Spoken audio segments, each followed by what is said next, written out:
Oscillations को continue ही इसका base तुम्हें काम आएगा, उसके बाद फिर तुम लोगों को ये आगे अपने हिसाब से थोड़ा चैप्टर ये टेक्निकल हो जाएगा, पर ये टोटली वेव्स के ऊपर ही चैप्टर है, ठीक है। सुपरपोजिशन ऑफ वेव्स एक्चुअली पहले वेव करके एक अलग टॉपिक आया करता था, फिर स्टेशनरी वेव करके फिजिक्स में एक चैप्टर होता था अलग से, अभी उनको कंबाइन करके इन्होंने एक चैप्टर बना दिया सुपरपोजिशन ऑफ वेव्स। तो ये चैप्टर दो पार्ट में होगा, एक पहले वेव्स का चलेगा थोड़ा सा स्टार्टिंग में, उसके बाद फिर स्टेशनरी वेव चालू होगा। अब स्टेशनरी वेव इसका सबसे इम्पोर्टेंट टॉपिक है, ठीक है, ओके, सबसे इम्पोर्टेंट टॉपिक इसका स्टेशनरी वेव है, लेकिन ये देख लेंगे ये क्या है। चलो सबसे पहले इम्पोर्टेंट वेव मोशन। अब यहाँ पे आप लोग समझो कि होता क्या, यहाँ पे आप लोग ऐसे समझो कि दो तरीके से वेव बन सकती है, दो तरीके से। एक पार्टिकल है जो इस पॉइंट से चालू हुआ, फिर यही पार्टिकल उठ के यहाँ गया, यही उठ के यहाँ गया, यही यहाँ गया, यही यहाँ गया, यही यहाँ, यही और यही यहाँ। और हमने क्या किया, इस पार्टिकल के पाथ को ट्रेस किया। जब इस पार्टिकल के पाथ को हमने ट्रेस किया तो यहाँ पे हमको एक वेव बनती हुई दिखी। एक तरीका है कि पार्टिकल खुद ट्रेवल करे,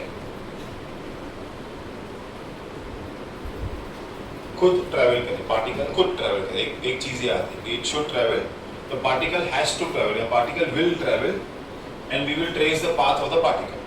second is we create disturbance. Second is we create disturbance, and second is we create disturbance.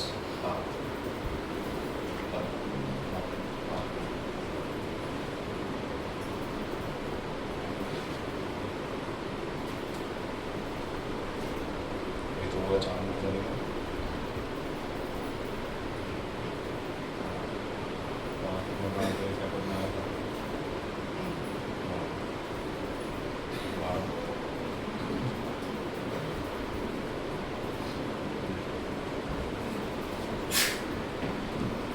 हम यहाँ पे डिस्टर्बेंस क्रिएट करें और पार्टिकल ट्रेवल नहीं करे, एनर्जी ट्रांसफर।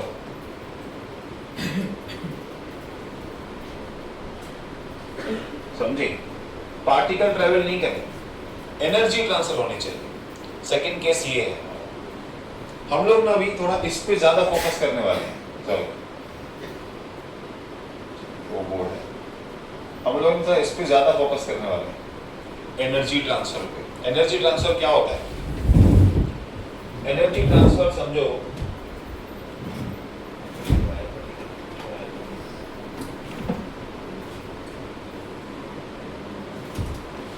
एनर्जी ट्रांसफर क्या होता है समझो इसको पकड़।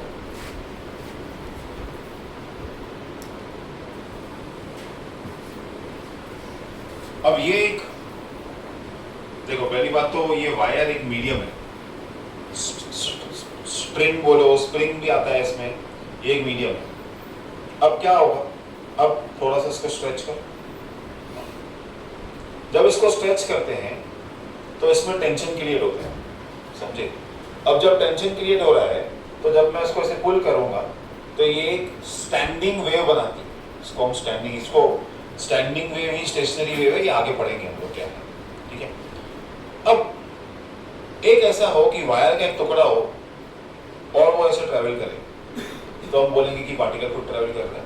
लेकिन अब मैं क्या कर रहा हूँ, इसको एनर्जी पहुंचा रहा हूँ ऐसे, मैंने इसको एनर्जी पहुंचाई ऐसे, तो वेव बना। मैंने इसको क्या किया, यहाँ झटका दिया, यहाँ, तो क्या हुआ, इस वाले पार्टिकल ने इसको झटका दिया, इस वाले ने इसको झटका दिया, इस वाले ने इसको झटका दिया, इस वाले ने इसको झटका दिया, और एक ये लोग अपने मैक्सिमम एम्पलीट्यूड तक पहुंचे, फिर नीचे आए, फिर पहुंचे, फिर नीचे आए। जैसे जैसे मैं इसको ऐसे ऐसे करूंगा, थोड़ा टाइट होगा, जैसे जैसे मैं इसको ऐसे ऐसे करूंगा वो तेरी प्रॉपरली वेव बनते जाएगी ऐसे, जितना मैं उसको एम्पलीट्यूड दूंगा। तो मैं यहाँ पे क्या कर रहा हूँ, मैं यहाँ पे एनर्जी ट्रांसफर कर रहा हूँ। अगर तुमको एनर्जी ट्रांसफर का और एग्जांपल देखना है तो अगर अब मुझे इस मोबाइल को हिलाना है, ठीक है, लेकिन मुझे इसको टच नहीं करना है, तो मैं क्या करूंगा, यहाँ मारना चालू करूंगा, तो मोबाइल देखो ऐसे स्लाइड हो रहा है। तो कैसे स्लाइड हो रहा है, क्योंकि मैं इसको एनर्जी मार रहा हूँ, तो वाइब्रेशंस यहाँ ट्रैवल कर रहे हैं इसके पास, और इसकी नीचे का सरफेस ऐसे वाइब्रेट हो रहा है, क्योंकि नीचे का सरफेस वाइब्रेट हो रहा है, तो फिर वो मोबाइल अपना जगह डिस्प्लेस हो रहा है। इसको बोलते हैं एनर्जी ट्रांसफर करना, इसको बोलते हैं हम लोग एनर्जी ट्रांसफर करना, समझे। हम इस चैप्टर में ज्यादा फोकस इस पे करेंगे। Wave motion is a periodic और ऑसिलेटरी डिस्टर्बेंस। वेव मोशन क्या है, पीरियोडिक या ऑसिलेटरी डिस्टर्बेंस है in a medium which is propagated, propagated का मतलब होता है ट्रैवल करना, which is propagated from one place to another place with a finite speed।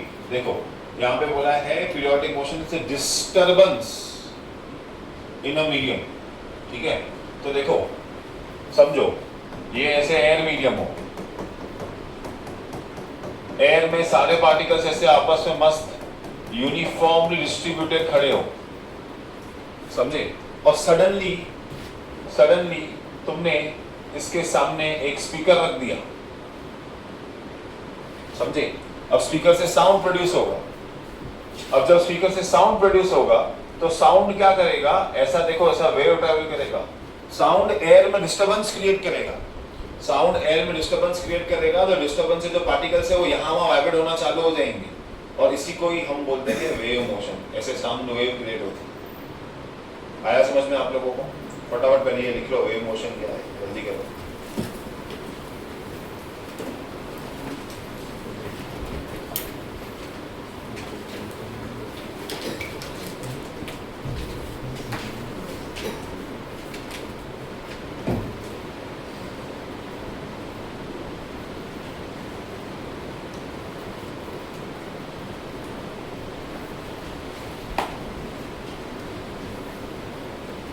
देखो, mechanical wave is a disturbance produced in an elastic medium. Elastic medium क्या होता है, इसकी प्रॉपर्टी होती है इलास्टिक मीडियम। जैसे फॉर एग्जांपल तुम इसका सबसे बेस्ट एग्जांपल ले लो, swimming pool. Swimming pool is an elastic medium. क्या हुआ, आपने स्विमिंग पूल में जंप किया, ठीक है। अब जहां पे आपने जंप किया, ऐसा समझो कि वहां पे खड्डा क्रिएट हो गया, तो तेरे दोस्त ने बाजू में कीचड़ में जंप किया, उसने भी उसके पैरों के निशान हो गए। जब आप जिस पोजीशन पे स्विमिंग पूल में आपने जंप किया है, जब आप वहां से वापस चले गए, तो पानी ऐसा सरफेस वापस भर देता है वहां पे। क्या वहां पे आपको विजुअल खड्डा दिखता है? नहीं। पर कीचड़ में जब आपका पैर चले जाएगा और उसके बाद आप दूसरी जगह पर जाओगे, तो वहां पे आपको विजुअल मार्क्स दिखेंगे कि नहीं दिखेंगे? एग्जैक्टली। स्विमिंग पूल हो गया एक इलास्टिक मीडियम, और कीचड़ हो गई एक इलास्टिक मीडियम, समझे, ठीक है। इलास्टिक मीडियम का मतलब है जो सरफेस है या मीडियम है, जब वहां से एनर्जी या डिस्टर्बेंस निकल जाए तो वापस अपना ओरिजिनल शेप या जैसा फॉर्म था वो रिगेन करके बैठ जाए। और इलास्टिक मीडियम है कि एक बार डिफॉर्म हो गया तो फिर वापस वो वहां पे ओरिजिनल शेप या साइज में नहीं आ पाएगा। Mechanical wave is a disturbance produced in an elastic medium due to periodic vibrations of particles of the medium about their respective mean position। कैसा है देखो,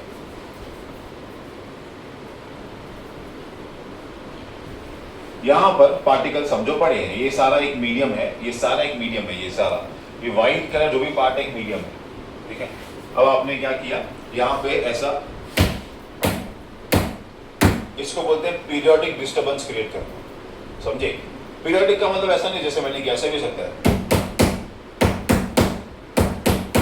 ये भी पीरियोडिक है, समझे। एनी ट्यून इज पीरियोडिक, समझे। बस वो सेम टोन सेम टाइम में रिपीट होना जरूरी है, उसको हम पीरियोडिक बोलेंगे, समझे, ठीक है। अब पीरियोडिक डिस्टर्बेंस में क्या होगा, समझो ये वाला पार्टिकल है, ये वाला पार्टिकल अनअफेक्टेड है, बोलता है मेरे को कुछ फर्क नहीं, ये वाला अनअफेक्टेड है, बोलता है मुझे कुछ फर्क नहीं पड़ रहा है, मैं मीन पोजीशन पे हूं, मैं हिलूंगा नहीं वहां से। ये एक्स एक्सिस सारे पार्टिकलों की मीन पोजीशन, एक्स एक्सिस सारे पार्टिकलों की मीन पोजीशन। ये वाला बोल रहा है इसने मैक्सिमम एनर्जी अब्सॉर्ब की है, और बोलता है मुझे कुछ फर्क नहीं पड़ता, एक काम कर तू ले ले, ठीक है, ठीक है, दे दी उसने आगे को। अब इसने बोला ठीक है, इसने थोड़ी ली, ज्यादा नहीं ली, तो ये ऐसे वाइब्रेट हुआ, ऐसे। फिर बाजू में गया, इधर भी पार्टिकल से, सारा पार्टिकल से बना हुआ ये भी लाइन, इसकी एनर्जी यहाँ गई, बोला मुझे भी किसने दी, मैं भी किसको देता हूँ, ये खुश हो गया, इसने थोड़ी ज्यादा ले ली, तो ये ऐसे वाइब्रेट होना चालू हो गया। बाजू वाले ने और ज्यादा ले ली, वो ऐसे वाइब्रेट होना चालू हो गया। इसके बाजू वाले ने और ले ली, वो ऐसे वाइब्रेट होना चालू हो गया। उसके बाजू वाले ने फिर थोड़ी कम ले ली, फिर वो ऐसे वाइब्रेट होना चालू हुआ, फिर और कम ले ली, फिर ऐसे, फिर और कम ले ली, फिर ऐसे। ये वाला बोलता है मुझे नहीं चाहिए, समझा। और अगर तुम इसको ऐसा ट्रेस करोगे तो काइंड ऑफ कोई साइन वेव बन के मिलती है, समझे। This is what a mechanical wave exactly is. आया बात समझ में आपको? Mechanical wave is a disturbance produced in an elastic medium, ठीक है। इलास्टिक मीडियम ही अलाउ करता है कि उसको वापस ऊपर जाके नीचे लेके आए, फिर नीचे से वापस ऊपर लेके, ठीक है। इन दिस प्रोसेस दो इंपॉर्टेंट चीजें, energy and momentum are transferred from one particle to another particle. तुम लाइन में खड़े हो, ठीक है, सबसे लास्ट वाले बंदे में सबसे कीड़े होते हैं, उससे वो धक्का देगा, वो आगे वाले को धक्का देगा, वो आगे वाले को धक्का देगा, वो आगे वाले को धक्का देगा। यहाँ पे क्या हो जाता है, जो एनर्जी है वो एक्चुअली कम हो जाती है, पीछे वाला बहुत जोर से धक्का देता है, पर उसके आगे वाला थोड़ा कोई मोटा इंसान रहेगा तो उसकी सारी की सारी एनर्जी एब्जॉर्ब कर लेता है, इसीलिए उसके आगे वाले को कम धक्का लगता है। लेकिन अगर मैंने किसको धक्का दिया और आगे वाला एकदम पतला इंसान रहा, उसको जोर से धक्का दे दूंगा, मेरी सारी एनर्जी उसमें चली गई, उसने आगे वाले को दी, उसने आगे वाले को दी, उसने आगे वाले को दी, डोमिनो इफेक्ट जिसको हम बोलते हैं, समझे। इसको बोलते हैं एनर्जी ट्रांसफर करना। पार्टिकल्स वहीं पे रहे, हम लाइन में खड़े हुए लड़के पार्टिकल्स है, पार्टिकल्स वहीं पे रहे, उन्होंने क्या किया, अपना एनर्जी ट्रांसफर किया, एनर्जी ट्रांसफर किया और मोमेंटम भी ट्रांसफर किया। दो चीजें ट्रांसफर होती है, याद रखो, समझे, दो चीजें ट्रांसफर होती है, ठीक है, ओके। याद रखना, एनर्जी जब ट्रांसफर हो रहा है तब मैटर ट्रांसफर नहीं हो रहा है। देख, अगर मैंने पोजीशन 1 पे एक लड़का, 2 पे लड़का, 3 पे लड़का, 4 पे लड़का, 5 पे लड़का, मैंने इसको धक्का दिया, इसको धक्का लगा, इसको धक्का लगा, इसको धक्का लगा, ऐसा नहीं हुआ कि मैं ऑल द वे यहां गया और इसको धक्का दिया। इसको बोलते हैं मैटर का ट्रांसफर होना, इसको बोलते हैं एनर्जी का ट्रांसफर होना, समझे, ठीक है। पार्टिकल अपनी जगह छोड़ के कहीं नहीं गया है, पार्टिकल अपनी जगह छोड़ के कहीं नहीं गया है, पार्टिकल वहीं खड़ा है। पार्टिकल अपनी जगह पे बैठ के वाइब्रेट हो रहा है मीन पोजीशन पे, और वो वाइब्रेशन के कारण अपनी एनर्जी ट्रांसफर कर रहा है। आया बात समझ में आपको? इसका मीनिंग क्या है, ठीक है। Thus a mechanical wave transfers energy from one point to other, but there is no transfer of matter or particles of the medium. अगर मैंने हेलो ऐसा एयर को ही बोला तो एयर ऐसे वाइब्रेट, पार्टिकल जगह छोड़ के नहीं गया, पार्टिकल वही वाइब्रेट हुआ, उसने अपनी एनर्जी ट्रांसफर की, उसने क्या की, एनर्जी ट्रांसफर की। साउंड वेव इसका एग्जांपल है। और ऐसे वेव्स को ट्रैवल करने के लिए मीडियम चाहिए, बिना मीडियम के ये ट्रैवल नहीं हो सकता। Electromagnetic waves which do not require any medium, जैसे light, for their propagation are called as electromagnetic waves, ठीक है। इनको कोई मीडियम नहीं चाहिए, लोग डायरेक्टली ट्रैवल करते हैं, आया बात समझ में? पक्का, इसको नोट कर लो फटाफट।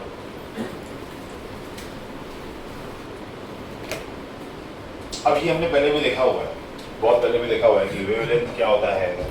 देखो, डिस्टेंस बिटवीन टू क्रेस्ट और टू ट्रफ को वेवलेंथ बोलते हैं, हाईएस्ट डिस्प्लेसमेंट को एम्पलीट्यूड बोलते हैं। ये सब हमने पहले भी देखा हुआ है। इसके पहले वाले चैप्टर ऑसिलेशन में एक्सप्लेन किया, पहले भी तुमको मैंने एक्सप्लेन किए जी सब, हम लोग साउंड पढ़ते थे। तो टाइम पीरियड क्या है बताया, time taken by the particle of a medium to complete one vibration, जैसे वन ऑसिलेशन था, ठीक है, ये तो सेम ही है। फ्रीक्वेंसी क्या है, 1 बाय टाइम, ये हमको मालूम है। वेलोसिटी क्या है, वेलोसिटी इज जहाँ पे डिस्टेंस कवर्ड पार्टिकल का, अगर पार्टिकल मूव हो रहा है ऐसा ऐसा या ऐसा या ऐसा या ऐसा, distance covered by a wave per unit time is called as velocity of the wave. Amplitude, maximum displacement को हम लोग क्या बोलते हैं, एम्पलीट्यूड। वेवलेंथ पता है, वेव का लेंथ मतलब trough to trough, crest to crest, या यहाँ से लेके यहाँ तक, 0 से लेके 0 तक, इसको हम लोग क्या बोलते हैं, वेवलेंथ। ये चीजें हमने पहले भी देखी हुई, चलो अब आता है प्रोग्रेसिव वेव। अब प्रोग्रेसिव वेव नाम से मालूम पड़ता है कि आगे बढ़ने वाली, ठीक है, जो वेव आगे बढ़ेगी, ठीक है, ये वाला लाइन, ये वाला,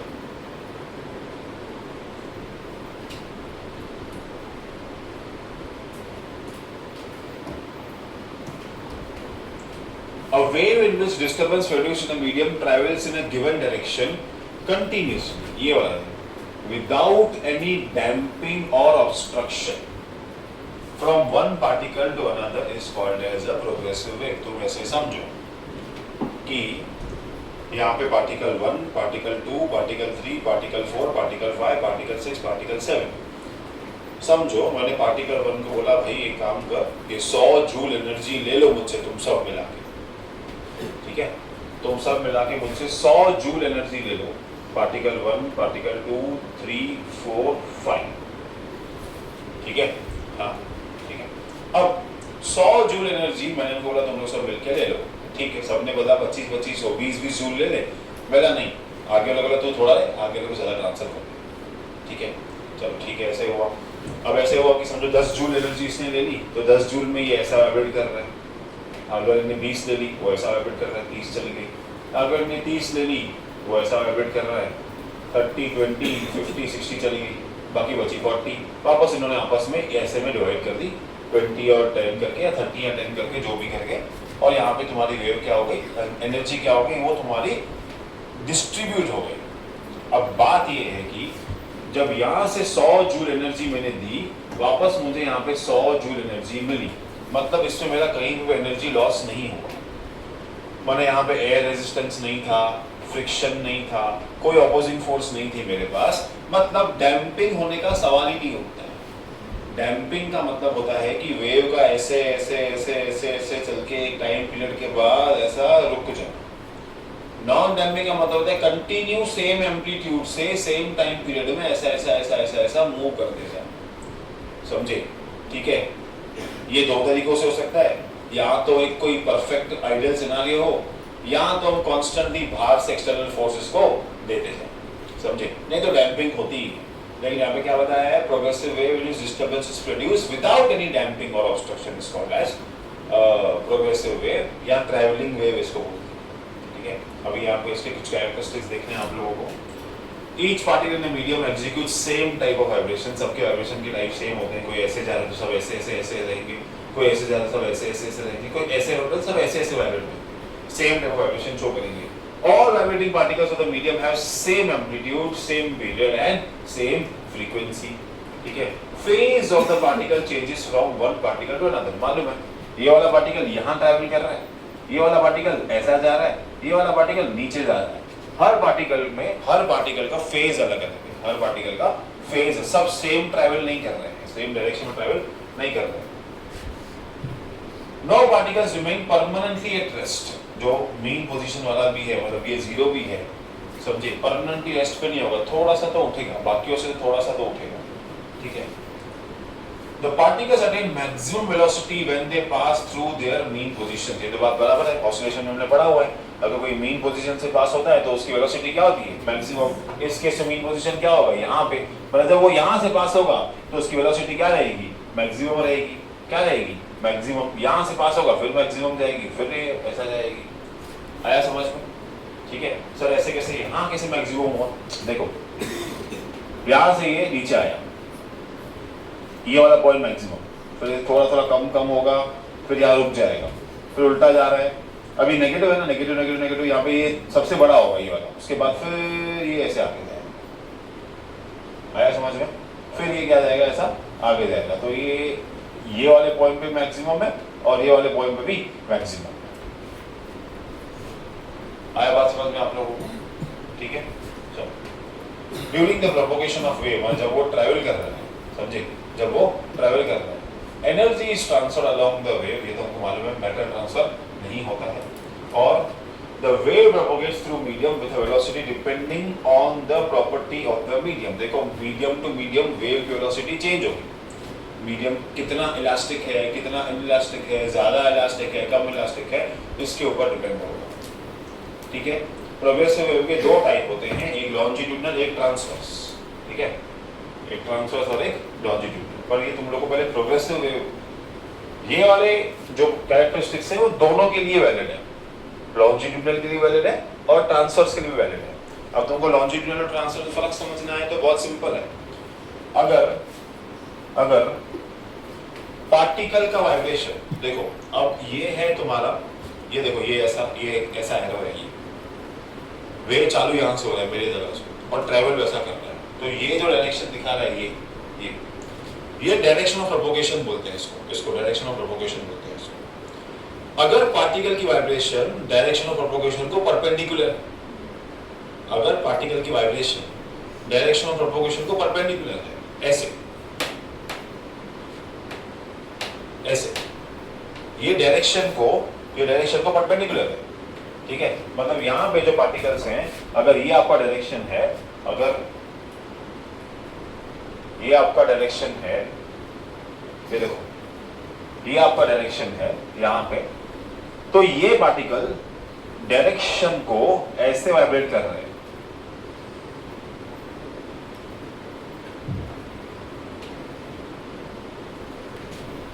समझा?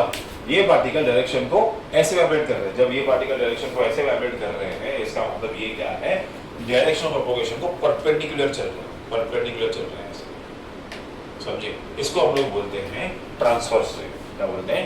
ट्रांसवर्स। पर लॉन्जिट्यूडनल वेव क्या होता है? लॉन्जिट्यूडनल वेव होता है कि यही डायरेक्शन ऑफ प्रोपोगेशन और पार्टिकल्स भी ना ऐसे वाइब्रेट कर रहे हो, मतलब अभी इसको तो हम ऐसे नहीं करा पाएंगे, लेकिन तुम वो स्प्रिंग पता है बच्चों की आती है, वो स्प्रिंग वाला मैजिक टॉय आता है, ऐसा करते हैं, उसको लेके तुम ऐसे धक्का दो, इसको ऐसे धक्का देने का, थोड़ा टाइट पकड़, ऐसे धक्का देने का, देखो ऐसे समझे? ऐसे नहीं, ऐसे धक्का देने का, यूं ऐसा पुश करना है, ऐसा, तो ऐसे जब ये आएगा वो, समझे? उसको हम लोग बोलते हैं तुम्हारा लॉन्जिट्यूडनल। क्या बोलते हैं? लॉन्जिट्यूडनल। इसमें कंप्रेशंस और रैरेफैक्शंस आते हैं, इसमें क्रेस्ट और ट्रफ आता है। कंप्रेशन मतलब वो पॉइंट जहां पे डेंसिटी हायर हो, और रैरेफैक्शन मतलब वो पॉइंट जहां डेंसिटी लोअर हो, जैसे ये कंप्रेशन है, फिर यहां से यहां रैरेफैक्शन है, फिर ये कंप्रेशन है, फिर ये रैरेफैक्शन है, कंप्रेशन और ये रैरेफैक्शन, वहां तक नहीं, यहां तक, समझे? और वहां पे आपका क्रेस्ट एंड ट्रफ फॉर्म होता है। यहाँ पे आपका देखो क्रेस्ट फॉर्म हुआ और यहाँ पे आपका ट्रफ फॉर्म हुआ। यहाँ पे क्रेस्ट एंड ट्रफ होता है, वहाँ कंप्रेशन और रैरेफैक्शन होता है, यही दोनों में फर्क है लॉन्जिट्यूडनल में। बाकी है दोनों प्रोग्रेसिव वेव्स, है दोनों प्रोग्रेसिव वेव ही। आया समझ में आप लोग को क्या है? ठीक है, ये थियोरेटिकल लिखा हुआ है, ये लिख लो बच्चे।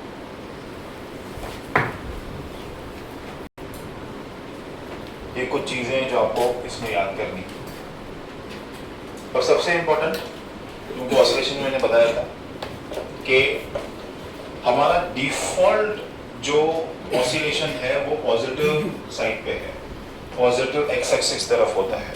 और किसी भी वेव की equation y = a sin omega t थी, यहाँ पे आपको ये इक्वेशन याद करनी है, y ब्रैकेट में xt क्यों लिखा है, कोई बोल सकता है? डिस्प्लेसमेंट और टाइम के हिसाब से बताएंगे तुम लोग को। ये लो, डिस्प्लेसमेंट ऐसा एक्स एक्सिस में जाएगा, काउंट करोगे और प्लस डी आएगा, ए साइन, ये ना फॉर्मेट खाली याद रखो फिलहाल, बाद में इसका आगे प्रूफ कर रहे हैं हम लोग कैसा है। ये मेन खाली तुम लोग का फॉर्मूलाज के लिए पेज है, के x minus omega T.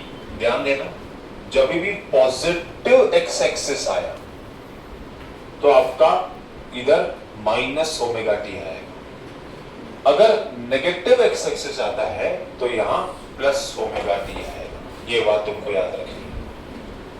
k की वैल्यू दी है 2 पाई बाय ओमेगा, इसको हम वेव नंबर बोलते हैं, 2 पाई बाय लैम्बडा, सॉरी, ठीक है। फिर इसी इक्वेशन को k को सब्स्टिट्यूट करके लिखो 2 pi by lambda minus omega T.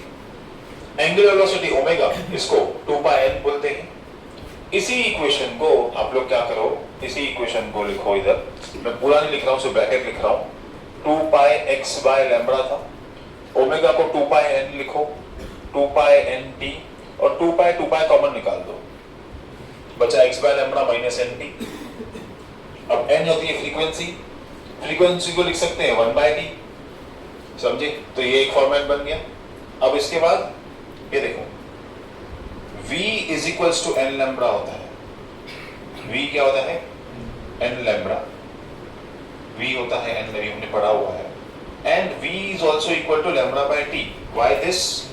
दो चीजें, एक तो velocity of the displacement upon time, दूसरा n को तुम 1/t लिख सकते हो। दोनों तरीके तुमको लिखने के। इसी को ही तुम यहाँ पे सब्स्टिट्यूट कर दो। कैसे करोगे? यहाँ पे कैसे करोगे? देखो क्या करो, इन दोनों में से नीचे से लैम्ब्डा कॉमन निकालो। अगर लैम्ब्डा कॉमन निकालते हो तो लैम्ब्डा नीचे जाता है। अब लैम्ब्डा कॉमन ऐसे निकालना है आप लोगों को कि जब मैं वापस ये लैम्ब्डा अंदर डालूं, तो वापस मेरे को ये इक्वेशन मिले। तो कैसे होगा? जब मैं लैम्ब्डा अंदर वापस पुट करूंगा तो यहाँ पे x बाय लैम्ब्डा आएगा, यहाँ पे v t बाय लैम्ब्डा आएगा, ठीक है? अब आप लोग v को लैम्ब्डा बाय t लिख सकते हो, इस v को लैम्ब्डा बाय t लिख सकते हो। तो ये x बाय लैम्ब्डा माइनस ये छोटा टाइम, ये लैम्ब्डा बाय t का टाइम पीरियड, और ये लैम्ब्डा, ये कट गया, वापस आपको ये इक्वेशन आया समझ में? ये एडजस्टमेंट है इसकी। ये सबसे इंपॉर्टेंट तुम्हारे लिए फॉर्मूला पेज है, बेसिक सम सॉल्व करने के लिए तुम लोग इस चैप्टर के। इक्वेशन है a sin kx minus omega t, समझे? a sin kx minus omega t, जहाँ पे सब नोटेशंस लिखे हुए और उसके अकॉर्डिंगली यहाँ पे सब्स्टिट्यूशन किया हुआ है। ये सबसे इंपॉर्टेंट है, लिखो इसको Which of the following is an equation of simple harmonic progressive wave है ये? कौन सी दोनों में से इक्वेशन ट्रू है? फर्स्ट वाली की सेकंड वाली? फर्स्ट, सेकंड में क्या मिस्टेक है? हाँ देखो, यहाँ 2 पाई बाहर है, यहाँ भी 2 पाई है, ये भी 2 पाई है ना, ठीक है? ये फॉर्मेट नहीं है ना उसका, ऊपर वाले का है ना फॉर्मेट। अंदर 2 पाई मल्टीप्लाई करेंगे तो आंसर मिलेगा ना हम लोग को, ठीक है? चलो, state whether the given statements are true और फॉल्स।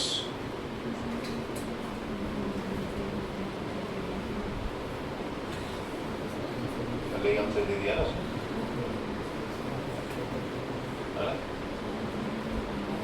अच्छा ऐसे। During propagation of progressive wave, energy as well as matter is transferred through the wave. क्या नहीं होता है? मैटर नहीं होता है। क्या होता है? एनर्जी होता है। The phase of the particle changes from one particle to another. True or false? True. Particle का फेज हर पॉइंट पे चेंज हो जाता है, ठीक है? चलो देखो ये न्यूमेरिकल सिंपल है बहुत।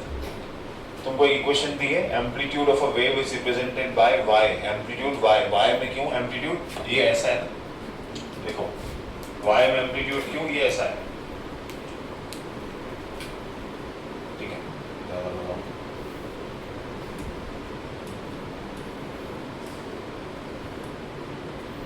ठीक है, ये समझो आपका एक वेव है, ये आपका y एक्सिस है, ये आपका x एक्सिस है। y is equal to a sin omega t जो फॉर्मेट है हमारा, देखो इसका y का इक्वेशन है y is equal to a sin kx minus omega t। इसका ये पॉइंट पे आने का y का इक्वेशन है y is equal to a sin omega kx minus omega t। y is equal to kx a sin kx minus omega t।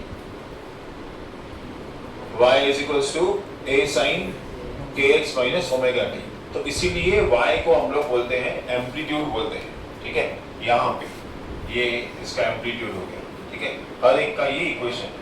It is a sin 4 pi t upon something x upon something. Equation का format थोड़ा सा उन्होंने बना के लिखा है, तुम अपनी जनरल इक्वेशन से इसको कंपेयर करो। Find wavelength, frequency and amplitude. तुमको a फाइंड करना है, लैम्ब्डा फाइंड करना है, n फाइंड करना है, ठीक है? तुम्हारे पास जो जनरल फॉर्म है उसको कंपेयर करो उसके साथ और बताओ फटाफट क्या क्या आंसर आएगा। एम्पलीट्यूड तो मिल गया हम लोग को, एम्पलीट्यूड तो मिल गया हम लोग को, a 0.2 है ना, a sin ओमेगा t है ना। चलो फटाफट देखो क्या आएगा इसका आंसर।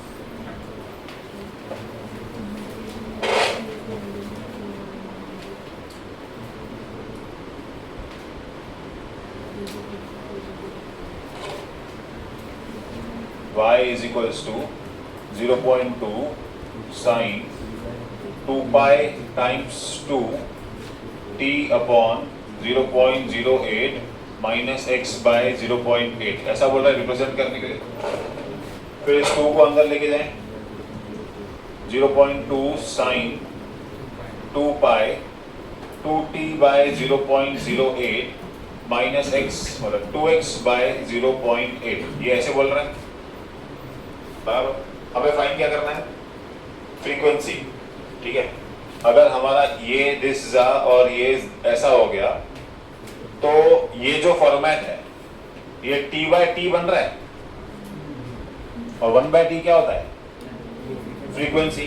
तो n हो गया आपका 1 बाय टी बराबर 1 बाय टी। अब 1 बाय टी का तेरे को पता है कि ये सीधा सीधा दिया हुआ है ना, ये 0.04 ये हो गया 100 बाय 4 ये हो गया 25 फ्रीक्वेंसी हर्ट्ज में है। आया, और क्या फाइंड करना है, lambda. v is equal to n lambda करो, है पॉसिबल है, v is equal to v नहीं है ना हमारे पास। ठीक है, ये है ना यहाँ पे x बाय लैम्बडा, तो लैम्बडा कितना है यहाँ पे 0.4। क्यों, ये देखो 1 जा 0.4 जा। जनरल इक्वेशन में बैठना जरूरी है, उसमें नहीं। जनरल इक्वेशन आपकी ये बैठी, जनरल इक्वेशन में बैठना जरूरी है। आया समझ में आपको कैसे हुआ ये, श्योर सब लोग को। ठीक है,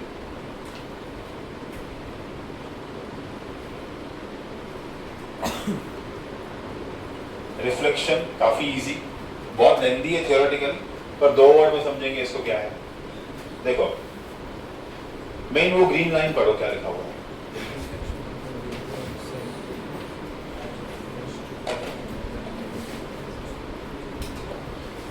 अब reflection of a wave pulse, ये वेव पल्स है, sent as a crest from rare to denser medium. अभी देखो ये वॉल जो है वो एक डेंसर मीडियम का काम करती है।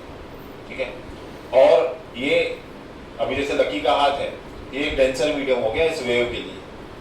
अब ये जो पल्स ट्रेवल करेगा ये एयर में ट्रेवल करेगा, इसमें ट्रेवल करेगा एयर में। अब क्या बोल रहा है, जब आप क्रेस्ट को भेजते हो यहां से, मतलब पहला मैंने ऐसे भेजा, ऐसे नहीं भेजा, ऐसे पहला क्रेस्ट भेजा। अब स्प्रिंग नहीं है मेरे पास, एक्चुअली मैंने सुबह को देखा, वो नहीं बच्चों का वो आता है ऐसा, मेरे घर पे नहीं पड़ा। अब मैंने जेप्टो में भी देखा लेकिन नहीं था अवेलेबल। ठीक है, पता है क्या बोल रहा हूँ मैं, वो ऐसा हाँ जो खाली उनसे ही होता है, हमसे कभी होगा ही नहीं वैसा जगलिंग, जो ऐसे ऐसे नहीं जगलिंग करते हैं पूरा हमको। ठीक है, तो वैसी स्प्रिंग हमको चाहिए, समझे। अब बात ये है कि ये तुम्हारे जिम पे भी देख सकते हो, अगर कोई जिम जाता होगा तो जिम पे रोप पड़ी होती है, रोप पड़ी होती है। रोप उठा के तुम अगर प्रॉपरली ऐसे ऐसे झटकोगे उसको तो तुमको ऐसी प्रॉपर वेव्स बनते हुए देखेंगी, समझे। अब बोलने की बात यह है कि अगर वहां डेंसर मीडियम में है या रेयर मीडियम है, तो जब मैं यहाँ से क्रेस्ट भेजूंगा और अगर वहां पे क्रेस्ट लग रहा है, देखो वहां पे भी क्रेस्ट लगना जरूरी है, यहाँ पे क्रेस्ट का लगना जरूरी है। ऐसा नहीं कि यहाँ पे ट्रफ चला जाए, यहाँ पे क्रेस्ट का लगना बहुत जरूरी है, समझे। Crest reaches the point B, the string is pulled downwards, thus crest gets reflected as trough. तो अगर मैं crest भेजूंगा, थोड़ा ऊपर कर, इसको तुम स्लो मोशन देखोगे तो यहाँ पे तुमको दिखेगा। देखो लकी के इधर जब वेव पहुंचेगी तो इसे नीचे हो जाएगी, तो लकी की इधर नीचे ही होगी, वो बार बार ट्रांसफर नहीं होगी, क्योंकि एक तो इनफ एनर्जी नहीं है, प्लस ये इलास्टिक नहीं है, समझे। नहीं तो ट्रांसफर हो सकती थी, ऐसे कोशिश कर रही है ट्रांसफर होने की, लेकिन वो होगी नहीं। ठीक है, अगर मैं यहाँ से क्रेस्ट भेजूंगा, ऐसा, तो ये वेव ऐसे पहले इधर ट्रफ बनाएगी, फिर क्रेस्ट बनाएगी, फिर ट्रफ बनाएगी, फिर समझो लकी की इधर उसने क्रेस्ट बनाया। अब जब ये पार्टिकल का एनर्जी यहाँ टकराएगा, रिवर्स में यहाँ से क्रेस्ट बन जाएगा और ट्रफ बन जाएगा, और यहाँ ऐसे क्रेस्ट बन जाएगा, फिर ऐसे तुमको ट्रफ क्रेस्ट बनेगा और फिर वो रिटर्न होगा। तो तुमको याद रखना है, अगर रेयर टू डेंसर जा रहा है तो अगर वहां क्रेस्ट पहुंचा तो वो ट्रफ होके आएगा, समझे। मतलब फेस चेंज हो जाएगा बाय 180 डिग्री, आपको दिखेगा कि आपका फेस चेंज हो रहा है बाय 180 डिग्री। ये आपको याद रखना है रिफ्लेक्शन, ठीक है। सेकंड, उल्टा, मतलब अब जो मीडियम से जा रहा है वो डेंसर है, जिसको टकरा रहा है वो रेयरर है। तो जब टकराएगा रेयरर को तो कुछ फर्क नहीं पड़ेगा, अगर क्रेस्ट जाएगा तो क्रेस्ट ही वापस आएगा, अगर ट्रफ जाएगा तो ट्रफ ही वापस आएगा, अगर हम लोग डेंसर टू रेयरर मीडियम में जा रहे हैं तो। समझे? अब तुम ऐसा समझो इसको, सॉरी ऐसा समझो कि यहाँ पे एक डेंसर मीडियम है, मैं कंप्रेशन रेयरफिकेशन तुमको समझाता हूँ, ठीक है। आएगा उसका आगे भी है, कंप्रेशन रेयरफिकेशन भी आएगा। देखो ये कंप्रेशन जा रहा है, ये रेयरफिकेशन जा रहा है, फिर कंप्रेशन जा रहा है,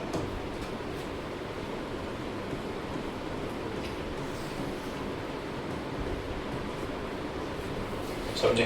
अब ये रेयरर है, ये डेंसर है। अब जब कंप्रेशन जाके टकराया,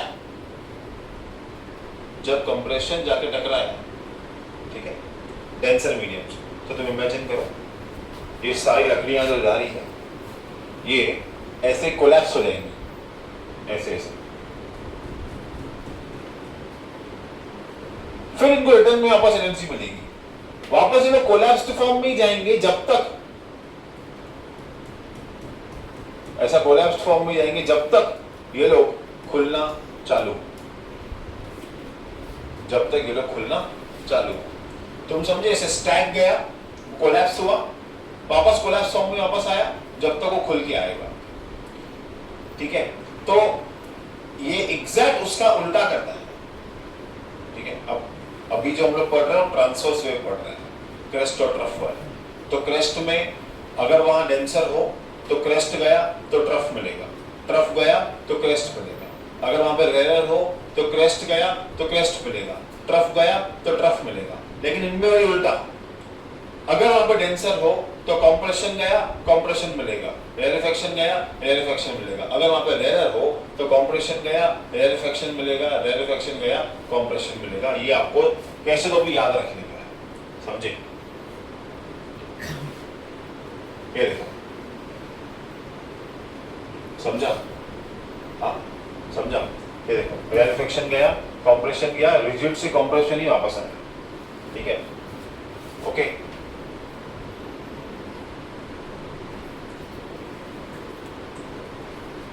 रेयरफिकेशन गया, कंप्रेशन वापस आया, ठीक है। अगर वहां पर रेयरर मीडियम हुआ तो तुम्हें क्या करनी पड़ेगी? टेबल बना के रखनी पड़ेगी। अभी टेबल की जगह है, यहाँ बना देंगे। सुनो, अब रेयरर टू डेंसर, ठीक है। अगर ट्रफ गया तो क्रेस्ट आएगा, ठीक है। अगर क्रेस्ट गया तो ट्रफ आएगा, ये क्रेस्ट है। और ये हो गया ट्रांसवर्स वेव के लिए, लॉन्जिट्यूडिनल के लिए। अगर कॉम्प्रेशन गया तो क्या वापस आएगा? कॉम्प्रेशन वापस आएगा। अगर रेयरफिकेशन गया तो रेयरफिकेशन वापस आएगा, ठीक है। अब डेंसर टू रेयरर में, अब डेंसर टू रेयरर में, अगर डेंसर टू रेयरर हम कर रहे हैं तो यहां पे ट्रफ गया, ट्रफ आएगा, क्रेस्ट गया, क्रेस्ट आएगा। यहां से अगर आपका कॉम्प्रेशन गया तो रेयरफिकेशन आएगा, और रेयरफिकेशन गया तो कॉम्प्रेशन आएगा। ये आपको चार्ट याद होना जरूरी है, समझा? This is reflection of transverse and longitudinal wave. आया समझ में आपको? श्योर? ठीक है। इसका थ्योरी टेक्स्ट बुक में है, पढ़ लेना। नहीं है, इसका मीनिंगफुलनेस यही है जो है, ओके। तो तुम लिख लो रिफ्लेक्शन ऑफ वेव्स, और ये टेबल अच्छे से लिख लो कि ऐसे ऐसे होगा।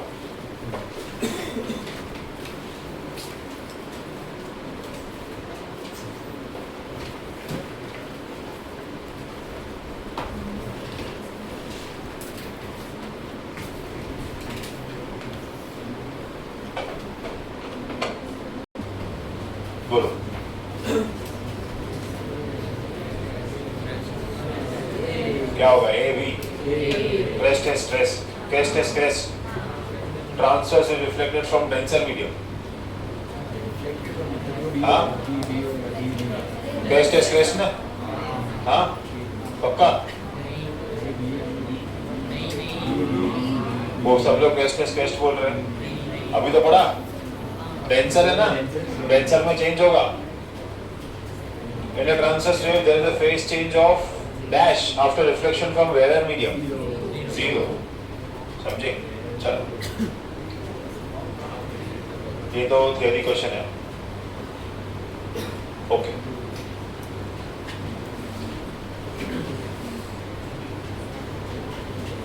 सुपरपोजिशन एक्चुअली मैंने तुम लोग को पढ़ाया हुआ है पर क्या है थोड़ा समझते हैं सुपरपोजिशन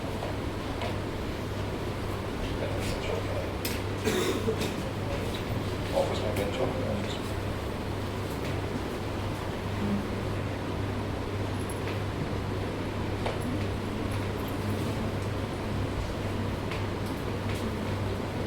देखो ये वही है आपका सुपरपोजिशन का मतलब ये होता है कि दो वेव जब ट्रेवल कर रही हो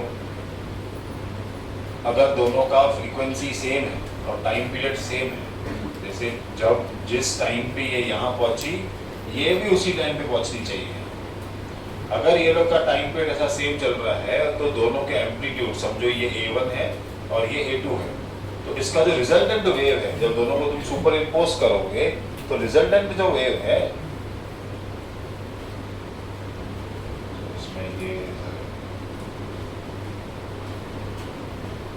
जो रिजल्टेंट वेव है आपका वो इन दोनों का सम बनेगा समझे ये हो जाएगा A1 प्लस A2 दोनों का सम बनेगा समझे तो वैसे समझो ना साउंड एक वेव है ठीक है अब जब तुम क्लास में कोई टीचर नहीं होता है तो बात करते हो तो सब लोग ना अलग अलग फ्रीक्वेंसी से बात कर रहे हैं किसी की ज्यादा आवाज किसी की कम किसी की बहुत तो जो बाहर रुका है उसको ना कुछ सुनाई नहीं दे रहा है तुमको ऐसे कुछ तो ऐसे गोर जैसा लग रहा है बस तो तुम्हारे कान को इरिटेट होता है कि पता नहीं क्या क्या हो रहा है क्योंकि सब लोग अलग अलग फ्रीक्वेंसी से बात कर रहे हैं लेकिन अगर यही सब लोग एक साथ सब लोग एक आवाज निकालेंगे तो ये आवाज नीचे तक जाती है उसका रीजन क्या है कि जब सबने एक साथ चलाया तो सबके साउंड की फ्रीक्वेंसी और एम्पलीट्यूड सबने सेम चलाया सबने सेम टाइम पे चलाया सबके एम्पलीट्यूड आपस में क्या हो गए ऐड हो गए एक बड़ा साउंड क्रिएट समझे ठीक है इसको आगे एक वे में टॉपिक है इसको हम बोलते हैं इंटरफेरेंस एंड डायफ्रैक्शन ठीक है समझे तो अभी जो हम लोग एक्सप्रेशन देख रहे हैं वो यही है ये हमने किया है y1 is equals to a1 sin omega t y2 is equals to a2 sin omega t अभी इसमें क्या है दो वेव हैं जिनके बीच में फेज डिफरेंस phi का है ठीक है देखो consider two waves having same frequency but different amplitudes and उनके बीच का waves differ in phase by 180 मतलब एक शायद ऐसे चालू होगी दूसरी शायद अभी ये जीरो पे है ना ठीक है ये जीरो पे है ना अब दूसरी वेव जो चालू है दोनों के बीच में 180 का डिफरेंस होना चाहिए शायद ऐसे होगी समझे दोनों के बीच में 180 का डिफरेंस चाहिए लेकिन दोनों का एम्पलीट्यूड भी अलग अलग है दोनों में एम्पलीट्यूड भी अलग अलग है मतलब एक अगर ऐसी वेव है तो एक वेव शायद आपकी ऐसे होगी फ्रीक्वेंसी सेम लेकिन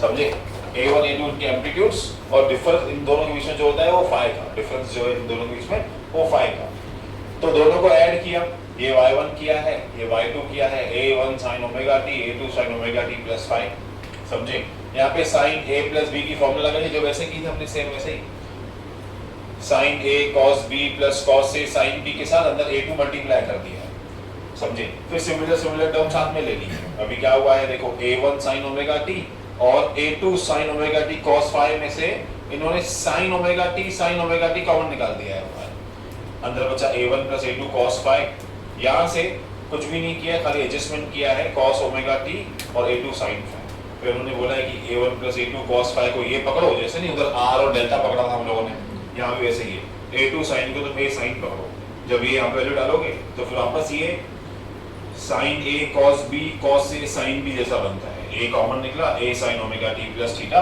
ये बन गई तेरी equation displacement of resultant wave की। समझा? ऐसी तेरी इक्वेशन बनेगी इसमें। ओके, ठीक है, ये किया हुआ है आपने, सिमिलर ही है वो। रिजल्टेंट की फॉर्मूला ये है और उसके बाद कंडीशंस की। अगर मैक्सिमम एम्पलीट्यूड है तो फाई 0 है, अगर फाई 0 है तो ये सारे इन फेज हैं, अगर इन फेज हैं तो cos 0 1 होता है। ये देखो a1 square plus 2a1 a2 cos 0 1 a2 square, तो a square plus 2 into a into b plus b square, a plus b the whole square, square और रूट गया a1 प्लस a2, ये हो गया जैसे मैंने अभी ऐड किया पहले a1 प्लस a2 डायरेक्टली किया ना, समझे? ठीक है, a1 प्लस a2 डायरेक्टली किया मैंने इनके लिए।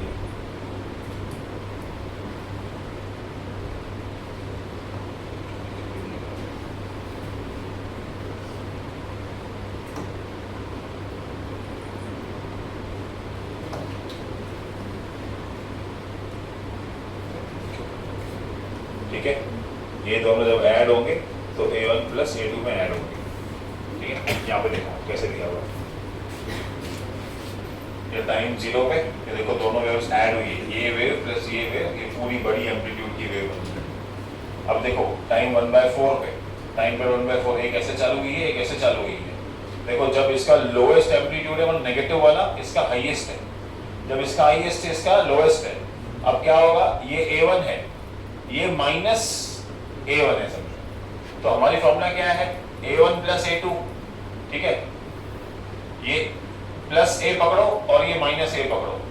अब a1 भी a है पर a2 माइनस a है, तो रिजल्टेंट एम्पलीट्यूड कितना हुआ, 0। इसलिए देखो एक फ्लैट लाइन बनी, समझे, एक फ्लैट लाइन बनी। यहाँ पे देखो ये भी सेम, ये भी सेम, तो दोनों ऐड हो गए हैं।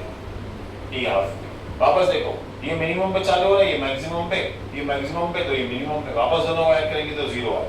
वापस देखो अगर ऐसे गया, ये भी ऐसे गया, सेम टाइम में देखो दोनों चल रहे हैं, दोनों ऐड हो गए और ये तुम्हारी आंसर बनी। समझे, ये है तुम्हारा a1 प्लस a2। समझे, ये है आपका a1 प्लस a2। क्लियर सब लोग को? मिनिमम एम्पलीट्यूड के लिए फाई तुम्हारा 180 होना चाहिए, अगर ये 180 है तो -1 होता है, -1 होता है तो फिर ये a minus b the whole square बन रही है, मॉड में इसका आंसर आएगा, इसका मिनिमम रिजल्टेंट तुम्हारा आंसर आएगा। ठीक है, चलो देखो, in a given equation y is equals to a sin kx minus omega t, देखो k तुम्हारा 20 है, ओमेगा तुम्हारा 30 है, kx minus omega t के फॉर्म में है। The amplitude of the wave is simple, क्या है एम्पलीट्यूड आंसर 4। ठीक है, from the given diagram the wavelength is, wavelength बताओ कितनी है इसकी, वेवलेंथ कितनी है? काफी सिंपल है, देखो वेवलेंथ कैसे नापनी है तुम लोगों को, क्रेस्ट टू क्रेस्ट जाओ, ट्रफ टू ट्रफ जाओ, या पूरा 180 कंप्लीट करो जैसा तुमको ठीक लगे।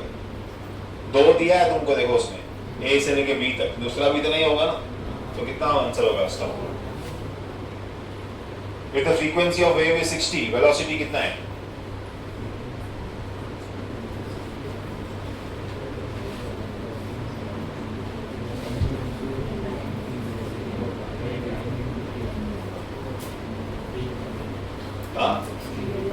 ऑप्शन बी, फ्रीक्वेंसी 60 दिया हुआ है, वेलोसिटी की formula v is to n lambda. समझे, क्या दिया हुआ है हम लोगों को, n दिया है, बराबर, इनकम्प्लीट डेटा है क्या? फिर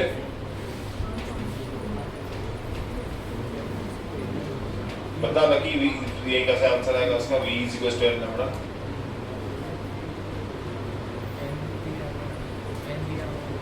n दिया हुआ है और क्या चाहिए, देखो लैम्बडा, लैम्बडा कहाँ से आएगा? उसी क्वेश्चन है ना भाई, ये देखना क्वेश्चन 1 और 2, क्वेश्चन वही है, उसी क्वेश्चन में से बता, अगर फ्रीक्वेंसी 60 है तो आंसर कैसे निकला? हाँ, v is equal to n lambda 60 into 4, तो आंसर 240 आया इसका। चलो ये तो थ्योरी क्वेश्चन है। हाँ देखो मेन ये है, ये चैप्टर में स्टेशनरी वेव्स, यहाँ से तुम्हारा एक्चुअल चैप्टर चालू होता है, स्टेशनरी वेव वाला। ठीक है,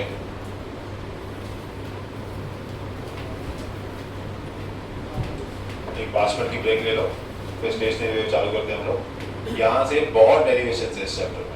बहुत मैंने बहुत और बहुत कॉमन डेरिवेशन है 12th के लिए भी, एंट्रेंस के लिए भी अच्छी डेरिवेशन से, खराब डेरिवेशन भी नहीं है, समझे। इजी भी है, डिफिकल्ट भी नहीं है, बहुत बेसिक फॉर्मूलाज पे चलते हैं, ठीक है। 10:59 हुआ है, 57 हुआ है, 11:05 को चालू करते हैं, 2-3 डेरिवेशन बना देते हैं सबको, ठीक है। वॉशरूम